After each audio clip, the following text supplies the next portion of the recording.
The first inauguration of George Washington took place on April 30th, 1789.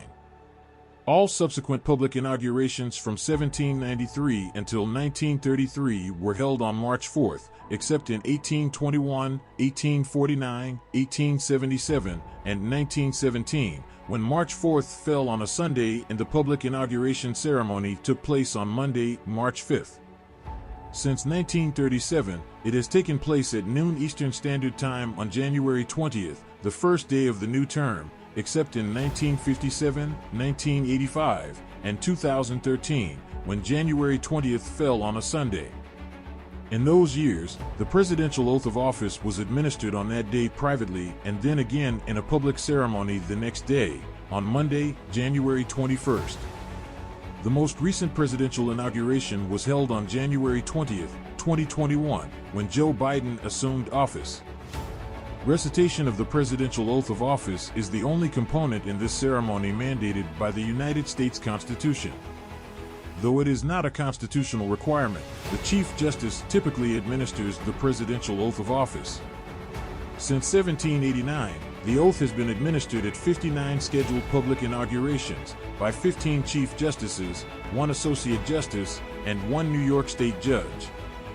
Others, in addition to the Chief Justice, have administered the oath of office to several of the 9 vice presidents who have succeeded to the presidency upon their predecessor's death or resignation inter-term. Since the 1981 inauguration of Ronald Reagan, the ceremony has been held at the west front of the United States Capitol facing the National Mall with its iconic Washington Monument and distant Lincoln Memorial. From 1829 through 1977, most swearing-in ceremonies had taken place on a platform over the steps at the Capitol's East Portico.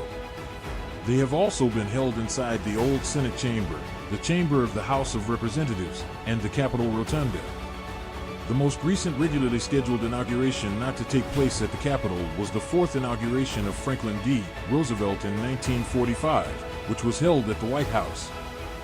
Over the years, various traditions have arisen that have expanded the inauguration from a simple oath-taking ceremony to a day-long event, including parades and multiple social gatherings. The ceremony itself is carried live via the major U.S. commercial television and cable news networks. Various ones also stream it live on their websites.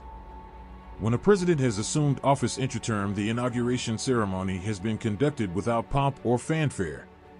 To facilitate a quick presidential transition under extraordinary circumstances, the new president takes the oath of office in a simple ceremony and usually addresses the nation afterward.